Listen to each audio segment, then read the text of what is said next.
¿Qué tal? ¿Cómo están todos? Bienvenidos a otro capítulo de Shot de Startup.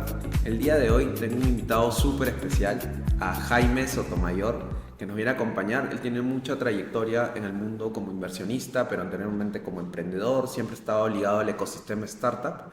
Entonces vamos a tener una conversación súper valiosa el día de hoy. Hola Jaime, bienvenido. Bien, muchas gracias. Gracias por venir por acá. Qué bueno invitarte. Nos conocemos ya hace bastante tiempo. Sí, Nos conoces desde que recién acabamos de salir con la idea, antes de que saliéramos del mundo corporativo, del mundo de startup. O sí, sea que ya llevamos buenos años de relación sí, conociéndonos. sí, sí, sí.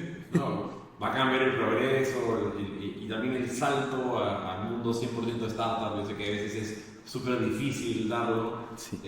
porque hay riesgos, obviamente, pero me da mucha alegría que al final tomaron ese camino y bueno, ahí vamos. Hay sus arrepentimientos a veces. Pero no hay problema. Para aguantar, para aguantar. No, mentira. Vamos. Es una montaña rusa, como dicen. Sí, claro. Emprender es una montaña rusa. Exactamente. Pero bueno, Jaime, cuéntanos un poquito sobre ti, tu trayectoria profesional, cómo terminaste en el mundo emprendedor, mundo venture capital, ya vamos a llegar un poquito después. Bien, ¿no? A ver, para no hacerla tampoco muy extensa y larga, pero igual seguir una idea. Yo he pasado por el lado corporativo, el lado emprendedor, ahora un poco más por el lado venture capital, pero digamos que siempre tuve la pasión por emprender, hacer negocios desde muy chico. En el colegio era oportunidad que encontraba de hacer un negocio, lo hacía, ¿no? Incluso a pesar de que te regañaban por hacer negocio, algo que me parece que hoy día resondraría a las autoridades de un colegio, porque si tú ves el espíritu emprendedor en alguien, debería de fomentarse. Pero bueno, estudié ingeniería de sistemas porque me gustaba la intersección entre tecnología y los negocios. Claro. De ahí, y por ende estudié ingeniería de sistemas. Durante el proceso de que estoy estudiando en la universidad, y también es otra de las críticas que siempre he hecho, por lo menos en ese momento, es que te forzan mucho a la carrera corporativa. Tienes que ir y ser gerente general de una gran empresa. Claro. Entonces, en el proceso de estudiar la carrera, veo como que se fue apagando mi espíritu emprendedor, hice las clásicas prácticas profesionales. No me arrepiento de ninguna de ellas, ojo, pero digamos que felizmente cuando acabó la universidad dije, Wanda, yo quería ser emprendedor desde el inicio, o sea, no entiendo por qué terminé haciendo todo esto. Voy a hacer mi propio emprendimiento. Entonces, como trabajé en IBM, una de mis prácticas dije, bueno, voy a hacer la IBM, pero para clientes pequeños. Y Ya. así empezamos a hacer nuestro primero consultora enfocada en pymes. Hacíamos el mismo concepto de que íbamos, le mapeábamos la problemática a la compañía y le planteamos una solución y íbamos con nuestros partners tecnológicos, que era otra empresa desarrolladora, que se carga ya más de hands-on, de hacer la construcción de la tecnología. Y así estuve hasta que apareció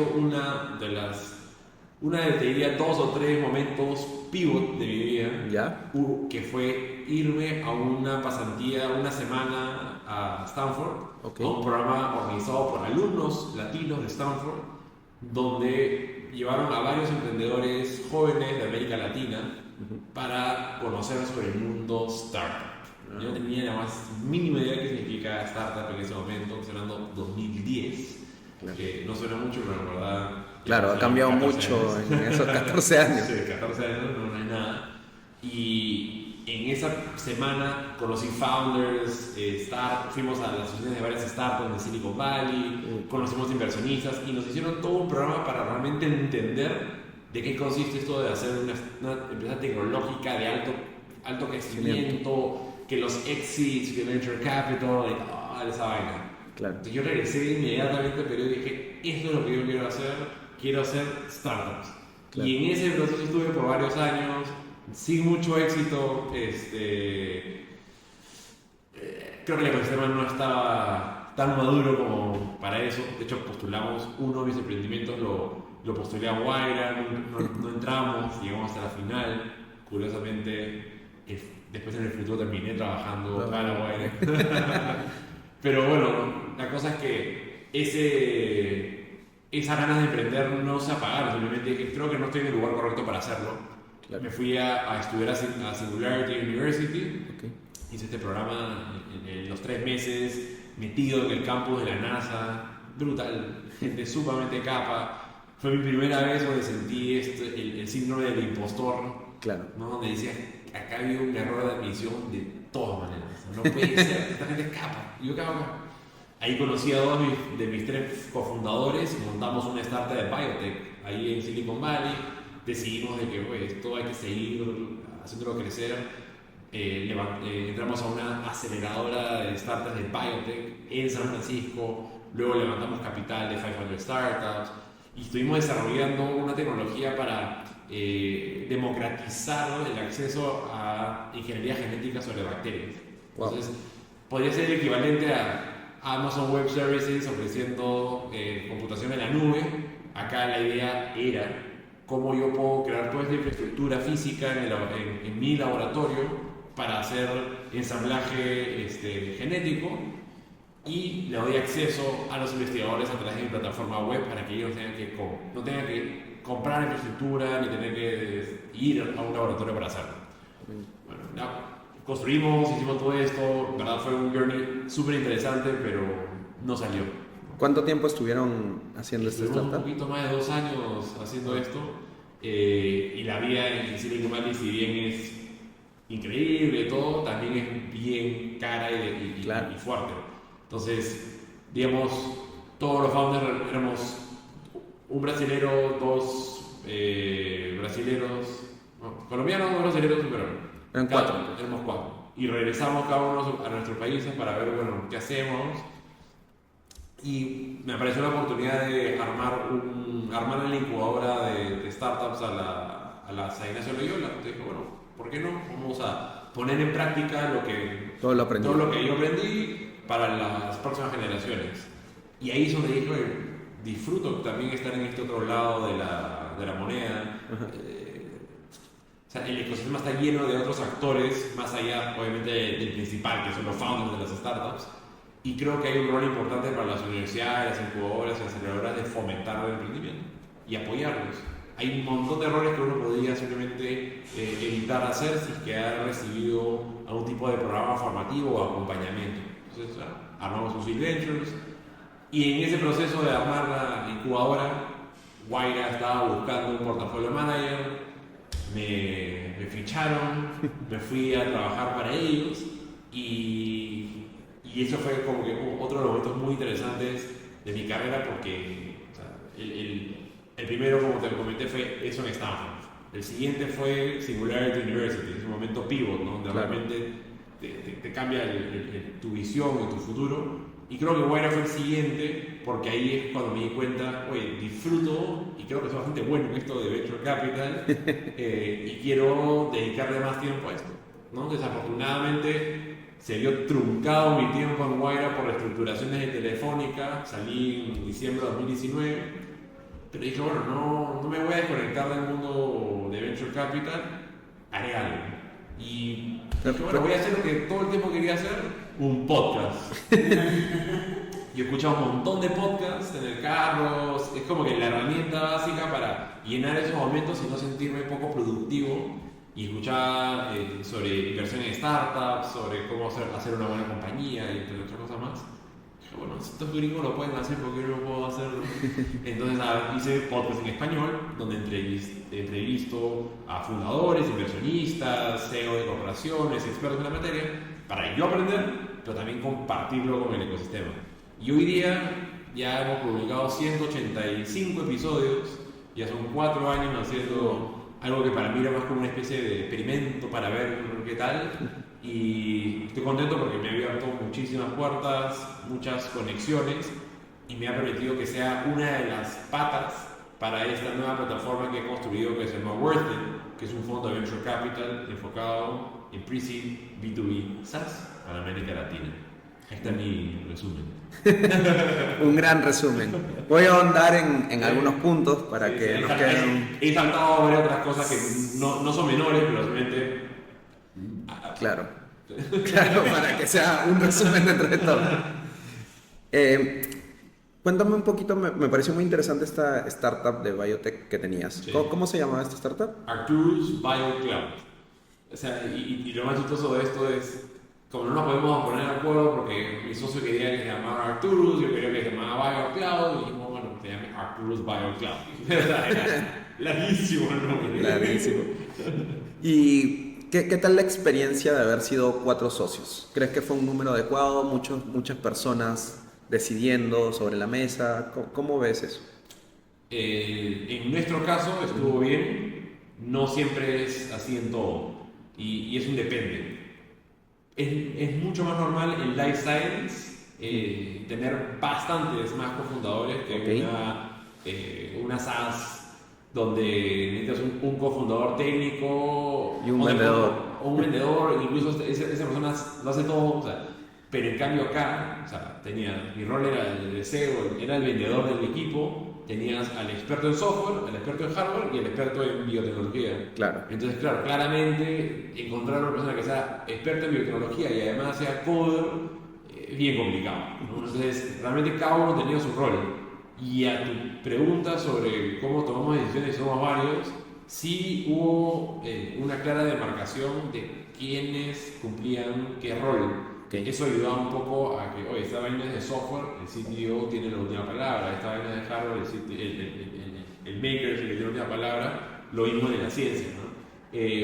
Pero no significa que no está libre de problemas, pues igual los 4 somos socios, los 4 queremos trazar la visión y de ver de quién tomamos dinero y quién no, o sea, sí hay cosas, y en nuestro caso, ya eso es un tema muy particular, no porque seamos 4, sino porque uno de los socios venía de haber montado otra startup que le está yendo súper bien. De hecho,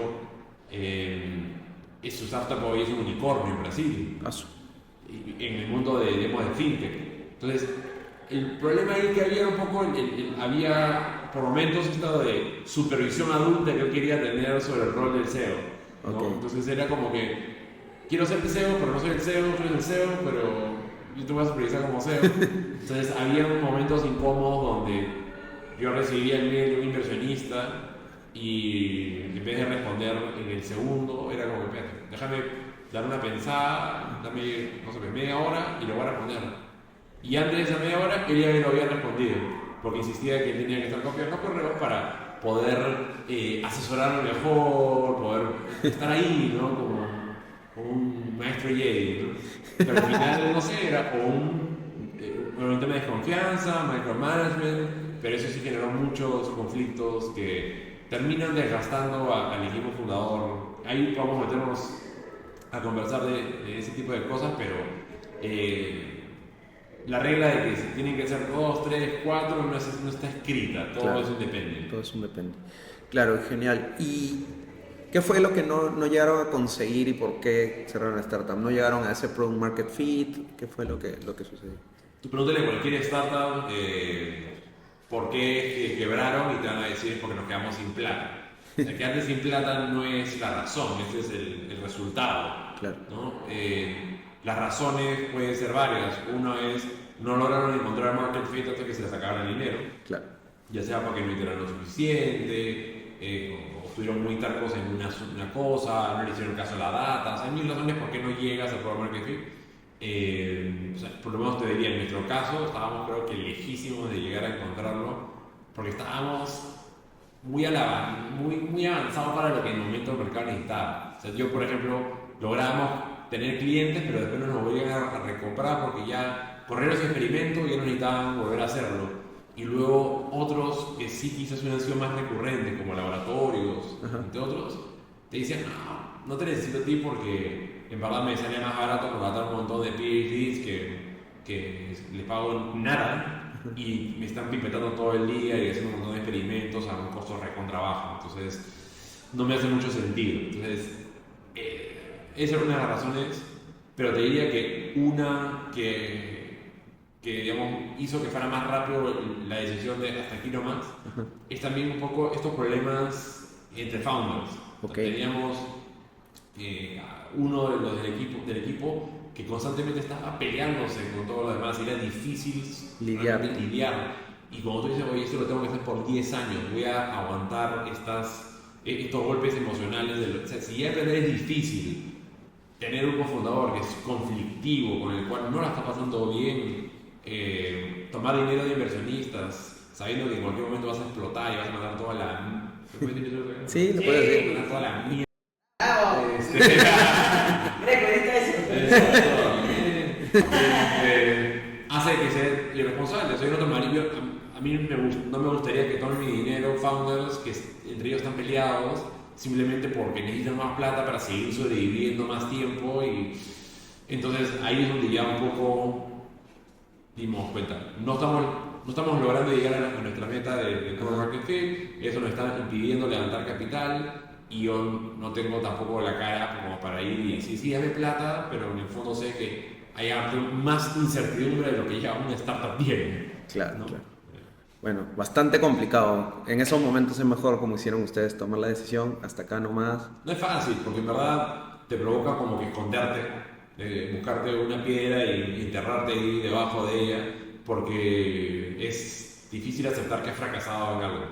Claro. Y yo lo digo, o sea, ahora ya no me cuesta tanto, pero en su momento aceptar de que no funcionó y que tienes que regresar y un poco todas las expectativas de todo el mundo, pero habíamos visto las noticias, ¿no? De lo que estaban ustedes haciendo, fuiste reconocido como MIT menor de 35, o sea, tienes todas estas cosas y en el momento sí, pues te da vergüenza, pero al final dices, oye, pero lo probé, lo intenté, di todo, si no funcionó, no funcionó. Y saltaré a hacer la siguiente cosa que me motive, que me empuje a hacer. Y así ha sido todo lo que venía haciendo después. Claro, todo lo que vienes logrando a lo largo de todos estos años, esto es parte del camino que te llevó. O sea, creo que si es que una persona me dice que tiene más éxito que fracaso, es porque está mintiendo o no ha intentado lo suficiente. La gran mayoría de personas que yo admiro están rellenas de fracasos y basta con que tenga unos cuantos éxitos como para que eso realmente sea lo que más pesa. Claro. Y bueno, pero también de los fracasos se aprende un montón. O sea, debes de haber sacado grandes aprendizajes de esta startup. ¿Cuál crees que fue el mayor que te llevas? O sea, aprendes qué cosas excluir en una siguiente toma de decisión, ¿no? Desafortunadamente no te enseña todo, pero te ayuda a decir, ok, la próxima vez que me encuentre ante una situación similar, sé que eso no debería de hacer, ¿no? Entonces, la manera como se comportó mi socio conmigo es una de las cosas que yo quiero jamás tener que replicar hacia nadie, porque ya sé cuál es lo que va a pasar. En fin, o sea, creo que hay decisiones que se tomaron donde no nos sustentamos en data y eso creo que hubiera sido lo ideal. Al final uno aprende de esto, ¿no? De todo lo que hicieron. Sí, o sea, cómo ejecutar mejor, cómo tratar a la gente, en fin. Y sí, pues aprendes de los fracasos como también de las cosas que funcionan. O sea, veo algo que va, mira, esto considero que me dio bien. ¿Y a qué se debe? Consistencia, constancia, no sé, supimos tomar decisiones de manera rápida, Claro. Buenazo. Bueno, gran etapa esta del emprendimiento, de ahí regresas, contabas lo de la incubadora. Y nunca de se ahí... cerra. Una de las cosas interesantes es que el hecho que ya pasó por eso no significa que ahí termina. O sea, uno puede, después de pasar de corporativo, puede pasar a emprender, puede ser inversionista, luego puede volver a regresar a emprender.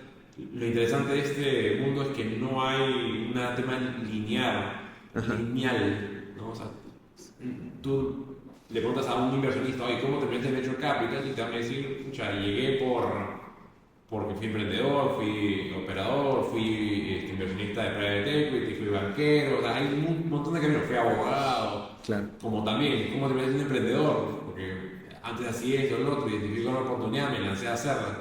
Entonces, eso de que las cosas son muy lineales o para ser emprendedor tienes que haber hecho una serie de cantidad de cosas, ¿no? O sea, no hay que requisitos. Simplemente, cuando te llama el momento, tienes que estar 100% convencido de que esto es lo que tú quieres dedicarle tu tiempo y esfuerzo. Claro, claro. Y por eso que cuando sales de emprender viniste no necesariamente para seguir emprendiendo, sino que se dio la oportunidad. De hecho, cuando yo regresé era medio como que ya bajemos el burn, cada uno en su país, y poco a poco fueron regresando. O sea, yo fui el último, digamos, en irme de Estados Unidos, todos fueron regresando de a poquito y empezamos a buscar otras maneras de generar ingresos y casi era una manera donde estábamos muriendo lentamente, pero no queríamos aceptarlo, ¿no? Qué difícil momento. Es un momento difícil aceptar que ya, hasta ahí nomás. Sí. Y cuando entras, bueno, me contabas, era la USIL que te llama para formar la incubadora y después te vas a Guaira. Contaste un poco ese lado de Guaira, pero de repente gente que nos está escuchando no conoce qué hacía Guaira. Claro. ¿Qué es lo que es? Mira, te digo, Wire es esta iniciativa de Telefónica que arranca en el 2011 para apoyar emprendimientos tecnológicos en los países donde Telefónica en ese momento tenía presencia. Ok, Y ellos lo que vieron es que mucho del talento se estaba yendo a otras partes del mundo. ¿No? O sea, por ejemplo, quiero emprender, me voy a Estados Unidos, claro. me voy a Europa. Entonces, con estas academias Wire que se llamaban al inicio, era casi como la escuelita de cómo emprender una startup de tecnología. ¿No? Entonces hacían una selección de las 10 mejores ideas que se presentaban, y pues eran un montón. ¿No? Y de esas 10 mejores empresas, ideas, las tenían en un espacio físico trabajando para poder darles el seguimiento y apoyo, madurarlas. Y yo creo que por los 5 o 6 primeros años cumplieron perfectamente ese rol de ser el catalizador del ecosistema. Fueron los primeritos en empezar a financiar emprendimientos tecnológicos, hablar del tema, poner el término startup en el diccionario de la mayoría de las personas acá en Perú y en América Latina. Y ya después fueron llegando otros participantes importantes como Endeavor, Startup Perú, las incubadoras y aceleradoras de las universidades, ahora un poco más ya los fondos, Red de Ángeles, pero digamos que ellos fueron los OGs acá en Perú por lo menos. Y cuando yo entro a Guaira ya no era la clásica academia, el badge, la escuelita, sino era más un CVC, un Corporate Venture Capital, donde lo que busca esta área es invertir en emprendimientos que tengan un alto poder de sinergia entre su solución y lo que hace el grupo, o sea, Telefónica. Claro. Es mucho de la búsqueda que yo hacía, no era a la mejor que se me... La más increíble que yo veo en el mercado, sino que además de eso tenía que tener un fit estratégico. Claro. No solamente tiene que ser financieramente razonable la inversión, sino que estratégicamente tiene que alinearse con lo que yo estoy buscando. Entonces tenía su complejidad en ese sentido, pero los CVC se enfocan en eso, ¿no? Conectan al mundo emprendedor con el grupo, con el mundo tecnológico, con el mundo, digamos, corporativo, para encontrar sinergias que ellos pueden hacer.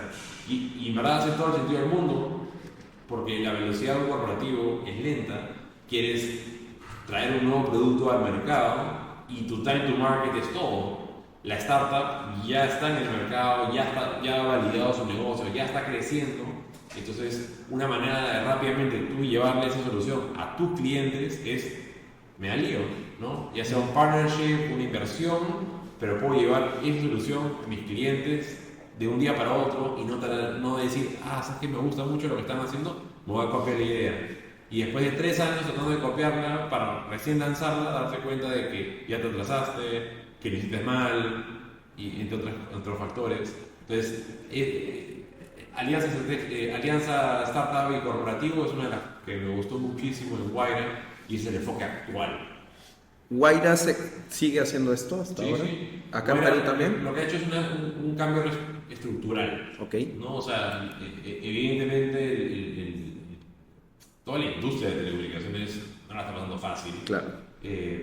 Guaira, Telefónica en particular, sé que tiene sus retos.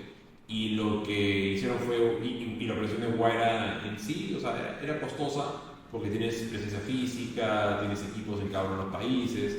Entonces, sí, mediante la reestructuración se pierde un poco esa presencia física, ¿no? Que estábamos tan acostumbrados a ver, pero igual siguen operando. O sea, sigue habiendo una persona encargada de buscar las inversiones para América Latina, siguen habiendo personas encargadas en conectar las startups con las áreas de Telefónica. Ahí está, son de que a veces no es tan visible. Claro. Y entonces esta experiencia te sirvió un montón para entrar ya en este mundo más como inversionista, si bien era un formato CVC como nos cuentas.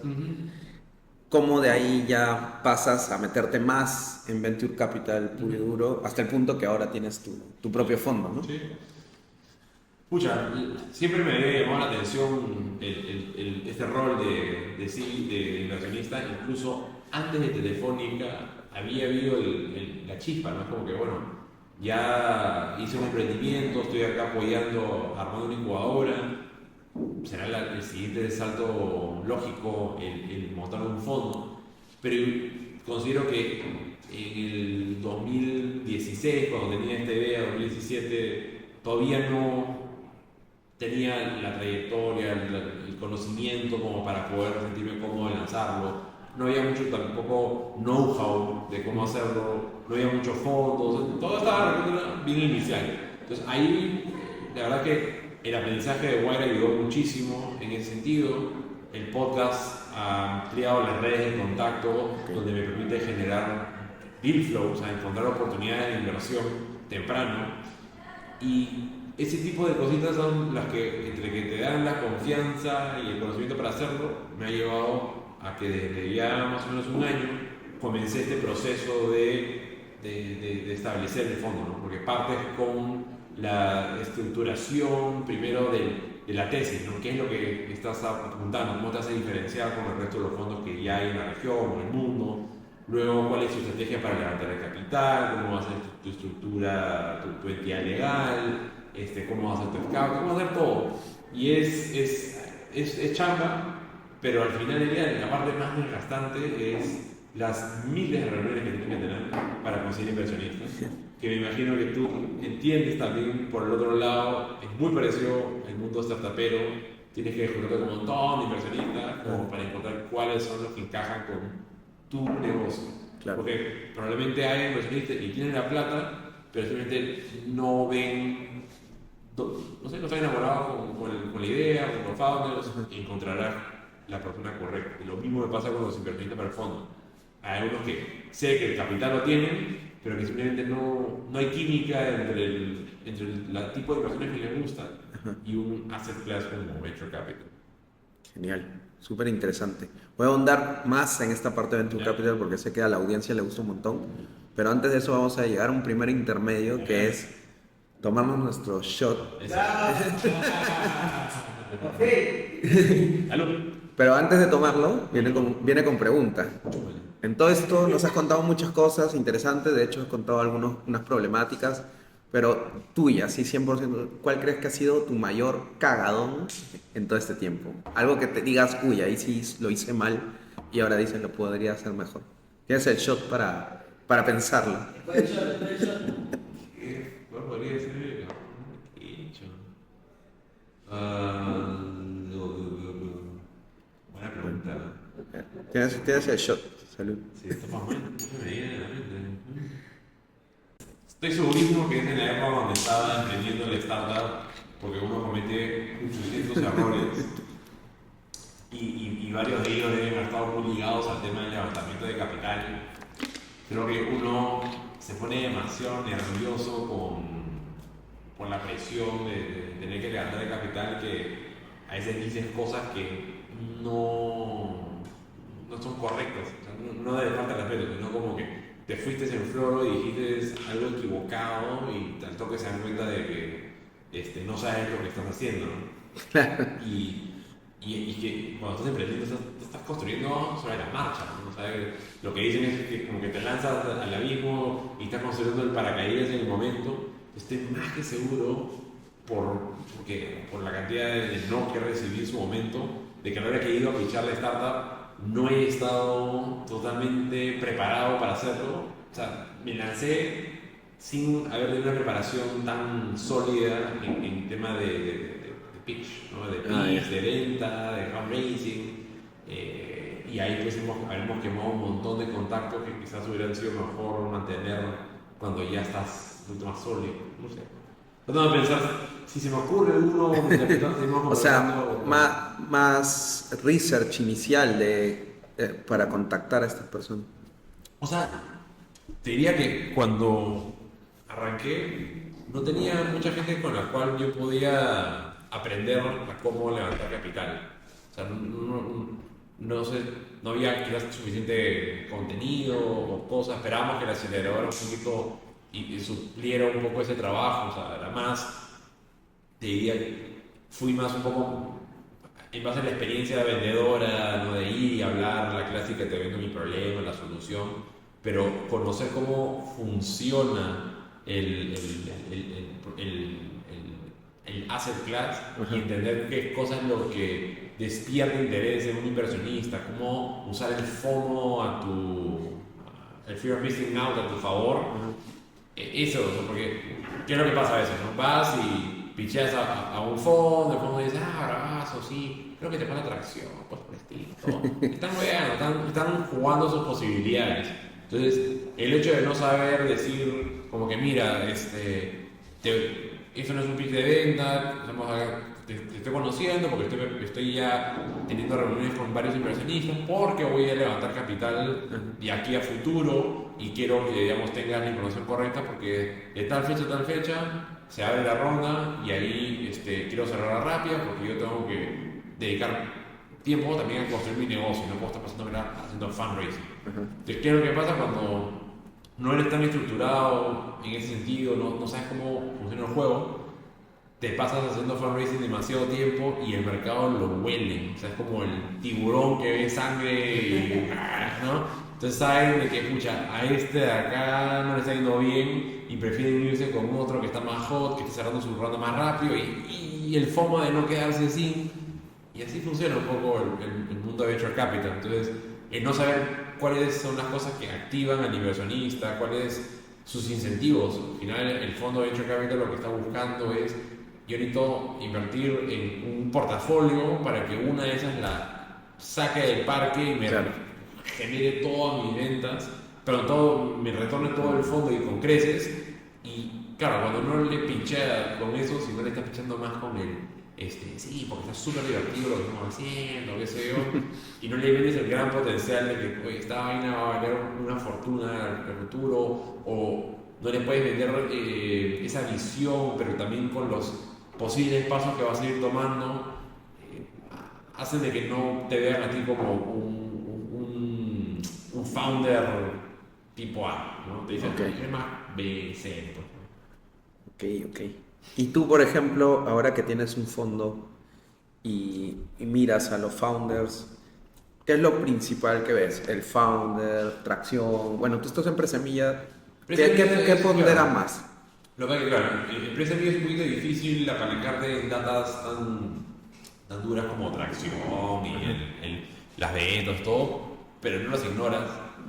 Porque sí te sirve un poco ver como una especie de etapas, ¿no? O sea, no inviertes pensando en el momento, o sea, no es la radiografía del momento, sino son la combinación de varias radiografías como para ir viendo cómo ejecutan. Entonces, para mí, la pieza más importante es el equipo fundador. De lejos. Porque el equipo fundador me traerá una visión increíble, diseñará un producto increíble, cada vez ampliará más su mercado. O sea, hay varias cosas que se pueden mejorar en el camino, pero el equipo fundador es la pieza para mí fundamental. Entonces, acá hay dos tipos de founders: los que ya vienen de haber ejecutado en el pasado otra startup y tienen demostración de ejecución, que pueden haber levantado ya varias rondas de capital, pueden haber hecho un éxito, o sea, cosas que yo pueda decir, ya lo hicieron antes, me queda mucho más tranquilo saber de que tienen las capacidades para hacerlo nuevamente. Y ahí yo puedo entrar incluso hasta más temprano, porque sé de que saben lo que necesitan. Claro. O son first time founders, no significa que no hay que darles bola, ¿no? Obviamente sí, hay muchas startups que fueron creadas por first time founders, pero no necesariamente fueron sus primeros emprendimientos. Entonces tú puedes mirar qué otras cosas han hecho en el pasado que podrían ser un indicador de que sí están preparados para lo que viene ahora. Desde que hicieron algún otro emprendimiento, algún pinino, algún hobby, o fueron operadores en alguna otra startup que le ha ido súper bien. Entonces va viendo a través de eso si es que tienen los skills necesarios para poder ejecutar. Y en otros casos simplemente es, no entré ni bien tuvieron la idea, sino entro cuando ya ha pasado un periodo de tiempo y me mostró qué es lo que hacían en el día 1 Han pasado 30 días, mira todo lo que hicieron, pasaron 60 días, mira todo lo que hicieron, pasaron 6 meses, y yo digo, ok, o sea, si esto es lo que tú puedes hacer sin recursos adicionales, solamente con tu creatividad y tu tiempo, pucha, imagínate qué es lo que puedes hacer cuando termines de levantar esa ronda. Entonces sí, el factor persona, equipo, ayuda un montón en la toma de la decisión de si voy a invertir o no. Genial. Nos contabas que Presemilla B2B SaaS es lo que te estás especializando. Claro, pre-seed, como decía, puede que tengan ya ventas o no, o sea, pre-revenue o ya con revenue. Hasta ahorita todas las oportunidades que hemos invertido ha sido con revenue. Y B2B, es decir, que le vendes a empresas, SaaS, el modelo de negocio de Software as a Service, porque yo creo que por ahí se está generando un espacio bien grande e importante. Las empresas de todo tamaño tienen que transformarse digitalmente y, verdad, el gran aliado es las SaaS, las B2B SaaS, porque son un software que te permite usarlo dentro de la capacidad que tú necesitas, bajo el tamaño que tú necesitas. Y puedes comenzar con un módulo, con unas cuantas funcionalidades que se ajusten a tu tamaño y ir escalando con esa misma solución sin tener que preocuparme por infraestructura, mantenimientos y cosas por el estilo que en el pasado sí tienes que hacer. Claro. Entonces, si antes yo era una empresa pequeña o mediana, tenía que comprar servidores, tenía que tener una persona de tecnología para mantenerlo, para que se asegure que funcione todo. Hoy día no, hoy día agarro y pago una suscripción por cantidad de usuarios que necesito y ya tengo la capacidad en el instante y siempre me la están actualizando y trayendo nuevas funcionalidades. Entonces eso aplica tanto para la pyme como para el enterprise, y obviamente, claro, el producto también tiene que tener, se vuelve más complicado, sofisticado, más funcionalidades conforme va subiendo a estos mercados más maduros, pero digamos que es lo que vemos.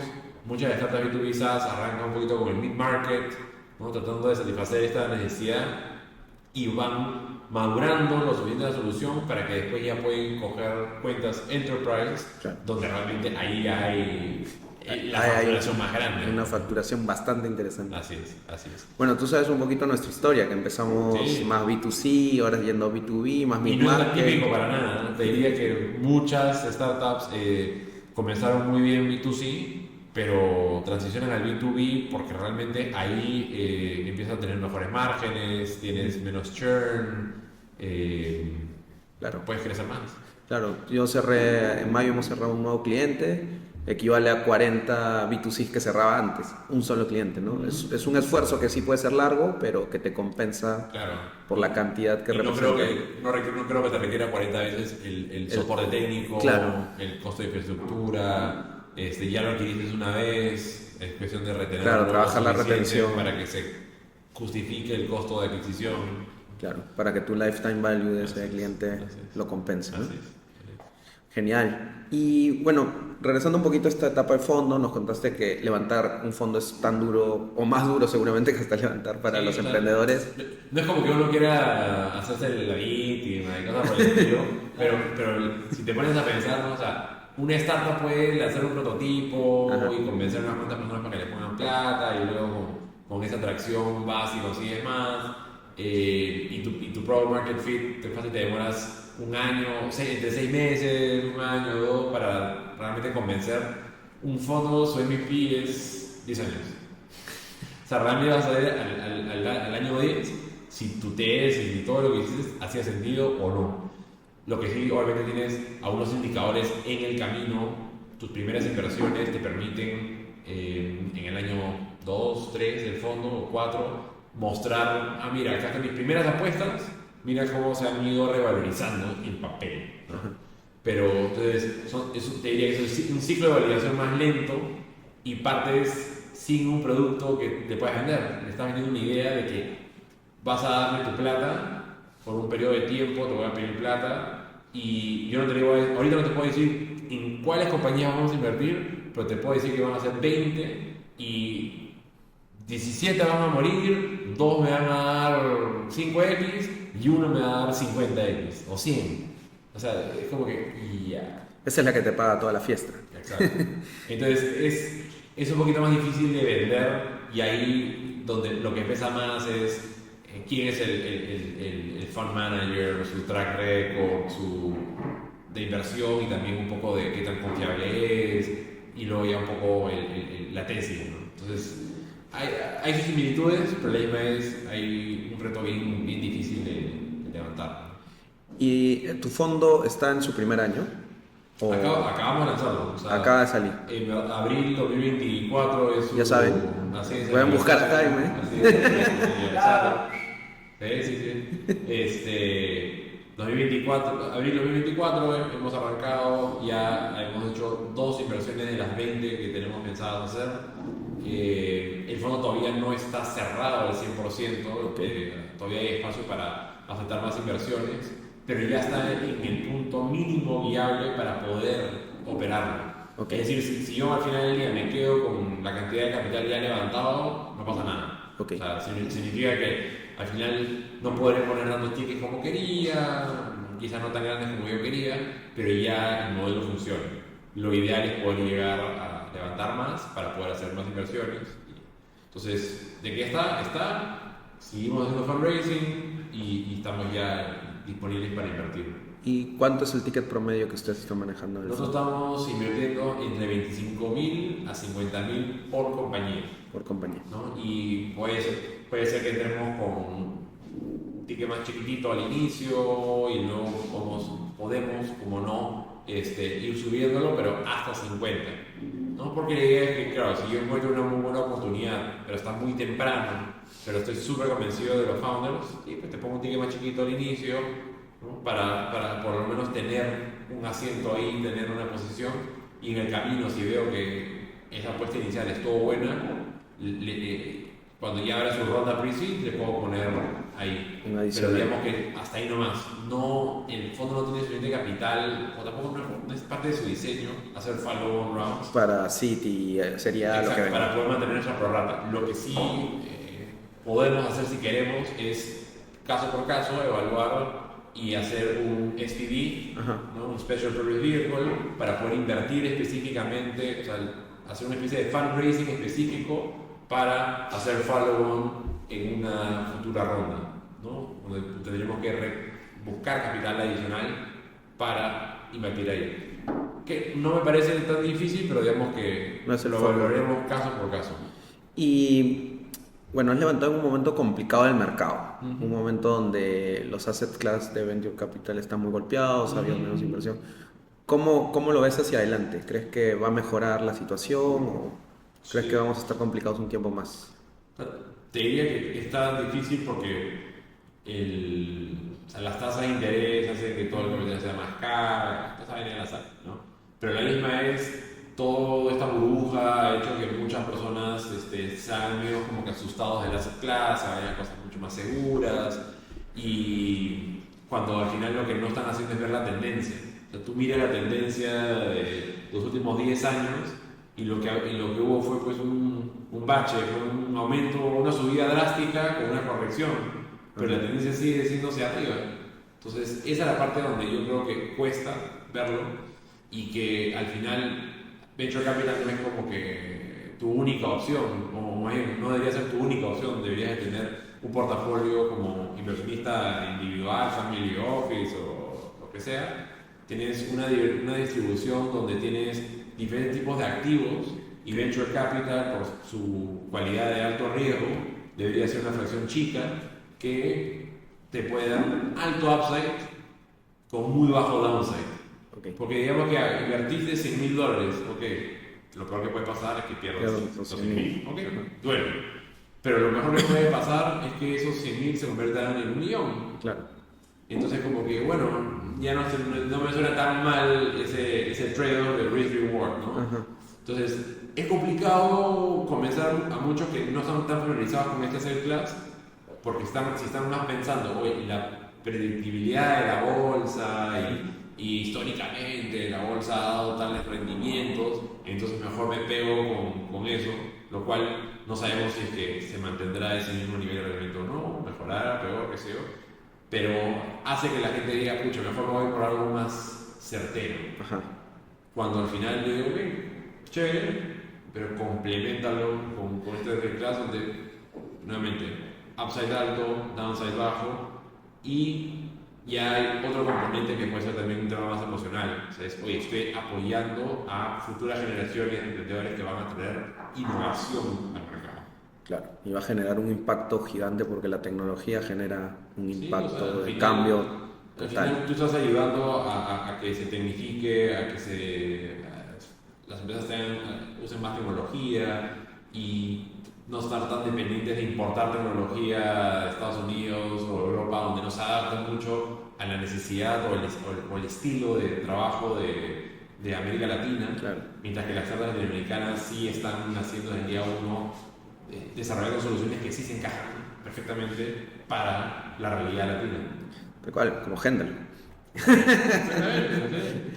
Yo uso Henry, no uso Calendly, y eso está clarísimo. O sea, mi manera de trabajar no se ajustaba al otro y como ustedes pude resolverlo. Claro, creo que sí. Ahora, yendo un poquito a las preguntas que seguro te han hecho y me da curiosidad cómo las respondías, es la parte de diferenciación. Esto que comentabas, cómo tu Sí. fondo se diferenciaría de otros fondos de la región. Es un buen punto, porque sí es clave el poder diferenciar.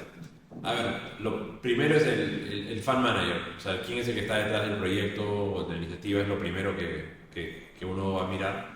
Entonces, en este caso, si estoy compitiendo contra otros fondos emergentes, hay el aspecto de track record, ¿no? ¿Qué inversiones has hecho? Entonces, si no has hecho nunca una inversión, hay partes con una desventaja. En mi caso tengo 6 inversiones en el bolsillo que hice a través de Guaira, de las cuales 3 son enfocados en B2B SaaS.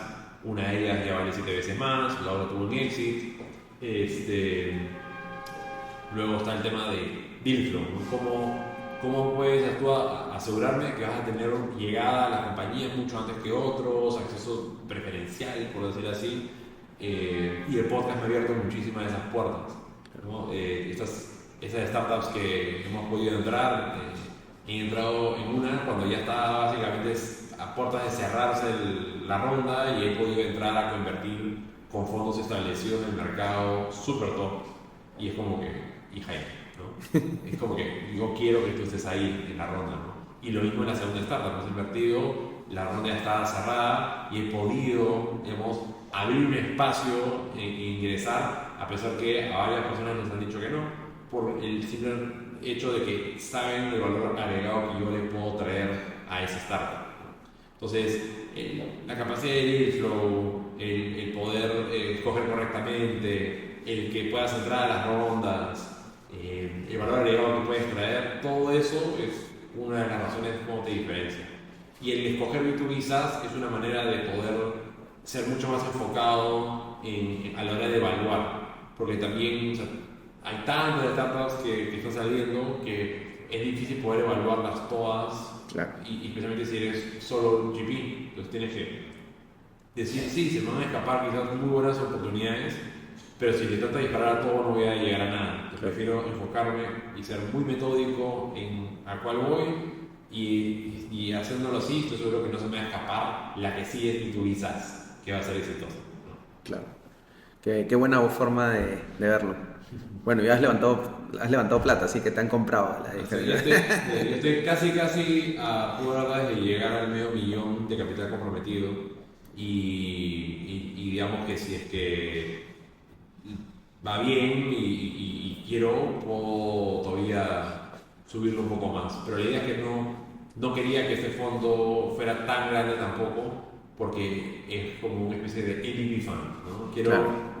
mostrar, ¿no?, lo que podemos lograr y de ahí un siguiente fondo hacerlo ya más grande y así sucesivamente. O sea, también los VCs lo que hacen es, cada fondo es un vehículo que quieren que le vaya bien para poder hacer el siguiente más grande. Claro. Y así sucesivamente. Entonces, si tú estás emprendiendo, trata de entender qué es lo que le va a servir, ¿cómo se llama?, a ese fondo como para que sea exitoso, ¿no? Entonces tú tienes que tratar de ser esa startup de portafolio que va a levantar varias rondas de venture capital seguidas, porque así tu valorización va a subir y luego el VC puede agarrar y decir, ah, sí, mira esta startup que invertí, ya tengo 10 veces ya vale 10 veces más de lo que yo entré. ¿No? Eso ayuda muchísimo al VC después poder vender su segundo fondo y no sé. Sí, de hecho, cuando yo me reúno con los fondos, ahorita que estamos levantando capital, también me gusta preguntarles en qué año del fondo están. Claro. Porque también es la presión es distinta, ¿no? Sí. Cuando estás empezando, pueden tener un poquito más de flexibilidad, siempre vas a querer que crezca rápido, pero que entres en el año 5 y ya están a 5 años de mostrar retornos. Entonces, Sí, probablemente ya estás buscando una que pueda tener una ronda cerca sí, ahí es complicado, ¿no? Pero sí es importante saber si uno tiene capital para desplegar, porque a veces entre fondo 1 y fondo 2 o fondo 2 o fondo 3 se generan unos gaps porque ya hiciste deploy del 100% del fondo anterior y todavía no has terminado de hacer el segundo y te quedas ahí en un limbo que no es ideal, pero también es complicado. De saber si tienen capital, en qué momento están, porque van a utilizar algún tipo de startup sobre otras, no le hacen perder el tiempo a nadie. Son, creo que, preguntas bien válidas. genial. Y antes de que armes este fondo, ¿habías hecho inversiones como inversionista ángel? Había hecho, pero tickets bien chiquitos a través de plataformas de crowdfunding en WeFunder, así. Ah, ok. Pero ya son startups más grandes en Estados Unidos. Un poco más seguro, porque igual es inseguro, Un poquito pero... más seguro, sí, pero era un poco por es lo que alcanza el bolsillo. O sea, hubiera podido invertir en un par de startups al año, sí, pero eso justamente va en contra de lo que yo estoy tratando de proponer, que tienes que tener un portafolio diversificado de 20 compañías. Claro. Entonces, y esta es la clásica discusión que he tenido con varios que han sido ángeles inversionistas en Perú o en otras partes donde no, es como que invertí toda esta cantidad de plata en 3 compañías y no me dio bien. Y es como que, claro, porque has hecho todo mal, has puesto demasiado dinero. Demasiado riesgo de concentración. Claro, mucha concentración, o sea, son. Para comenzar, los invertiste porque te cayeron bien, o sea, no hubo un dividendo correcto. Le invertí a las 3 primeras que te tocaron la puerta, básicamente. Le pusiste demasiado a una. Son casi son el mismo, o sea, hay como que cosas muy del estilo. Y cuando converso con ellos me dicen, no, quemado al mundo startup. Y es porque no hicieron las cosas bien. Claro. O sea, te aceptarías y me dices, oye, hice 20 inversiones, fui un club metódico, me dediqué tiempo completo a hacer esta vaina, todo. Diversifiqué mi portafolio. Hice todo esto, aparte de un deal flow increíble, como hizo el founder, y hice éxito, y qué sé yo. Pero muchos es como que trataron de entrar un poco y me iba pues a las reuniones en las redes de ángeles, miraba una compañía, les metía algo de plata, hacía que mi abogado les armara el contrato, todas las 1000 cosas que pueden pasar mal, todas las hicieron. Entonces, yo sabiendo eso dije, ¿para qué voy a agarrar y lo poco capital que tengo, no lo puedo ahorita meter en todas las startups que yo necesitaría? Y es por eso que mi capital, en vez de yo invertirlo solo, lo pongo en mi fondo para apalancarme en un fondo de terceros para hacer un fondo grande donde ya puedo distribuir ese capital, ¿no? Entonces, los que manejan los fondos, todos aportamos capital también en el fondo. Entonces, para mí era una manera más astuta de cómo llegar a mejores startups, porque también las startups no quieren llenarse de un montón de ángeles inversionistas. O sea, cuando eres una muy buena startup, puedes atraer a buenos inversionistas. Y cuando no, empiezas a aceptar un montón de tickets chiquititos. Claro. Entonces, al final, eso se nota cuando estás haciendo la compañía y las buenas van a evitar tener que hacer eso. Entonces, como inversionista, un fondo de venture capital tiene más facilidad en el sentido de poder entrar que un ángel X, Y, Z. Claro. O sea, ese ángel que le va bien es porque era amigo del fundador amigo de, no sé, del colegio de David Vélez, y David Vélez dijo, le dio la fija, vengo a hacer esto, el otro, voy a hacer la otra, mira, todo lo que tú hagas te pongo plata, se acabó, pues, ¿no? Pero no es así con todos. Sí. Bueno, ya casi para terminar, algo que me gustaría preguntarte, que está relacionado con el podcast que decías que te había armado muchas conexiones. ¿Cómo ves la importancia del networking? Normalmente lo pregunto para los emprendedores, pero a ti te pregunto para el lado justamente de venture capital, de levantar capital. ¿Te ha servido? ¿Lo ves muy importante hacerlo? Sí, yo creo que hay que hacer el networking, pero con bastante estructura y enfoque, ¿no? Porque sí siento que a veces se malinterpreta el networking como simplemente ir a un montón de eventos y conocer Claro. gente, no te suba, o sea, si al final no vas a hacer nada, simplemente estás yendo porque quieres ir a tomar, comer y sentir Que estás parte del eres mundo. parte del ecosistema, no aporta en nada. El networking es una estrategia, una herramienta para poder lograr llegar a tu objetivo más rápido y mejor. Entonces, cuando participo de iniciativas, escojo muy clara a cuál voy, a cuál no voy, con quiénes van a estar, con quién voy a contar, y luego no tanto con la idea de ir para pedir favores, sino es ir y ser el que ofrece, el que da. Entonces yo voy, no sé, pues, a un evento de Venture Capital, conoceré a otras personas y le diré, oye, tengo una startup que te puede interesar porque tu tesis está. O voy a un evento con startups y es, ya, ¿y ustedes qué venden? Tal. Ya empezó conversar con la empresa tal, mira, no, ya, te la presento. Y esas conexiones, ese es el networking de valor porque después esas conexiones en el tiempo las puedes ir madurando, conectando y de un momento, de alguna manera llegan y te la repagan. Que la persona después dice, ¿sabes qué? Jaime es una buena persona, correcta, voy a invertir en su fondo, ¿no? O te refiere a una persona, o te refiere founders. Y las referencias en este mundo son mucho más fuertes. Hay personas que yo admiro y confío mucho que si vienen referidas por estas personas, mi nivel de due diligence es distinto. O sea, Claro. ahí ya sé que acá viene con el visto bueno y la validación de otra persona que ya hizo esa chamba de realmente decir, oye, esta persona es seria, yo, si fuera, o sea, yo pondría mi plata ahí a ciegas, ¿no? O sea, ese tipo de cosas. Entonces, hay que give first, ¿no? Y esa es la manera como creas un buen ecosistema y una buena red. Perfecto. Suena súper bien. Yo también opino igual. A mí, de hecho, los grandes eventos de networking al principio no me gustaban tanto porque no soy tanto de ir como solo por hablar, sino a mí me gusta como conectar de verdad con las personas. Entonces creo que las mejores relaciones que he generado en networking ha sido por eso, como Sí. conectando de verdad y como dices, dando tú primero algo puede ser una gran manera de conectar, ¿no? Bueno, la última ya pregunta es, ¿vas a invertir en... No, mentira. No, No, mentira. La gran pregunta final es que nos has contado muchísimo, aprendizajes, todo. ¿Qué reflexiones o consejos le dejarías a personas que están pensando entrar en este mundo, a emprender? ¿Qué les recomendarías? diría que la primera es que el concepto de riesgo que tenemos todos en la cabeza es distinto a la realidad.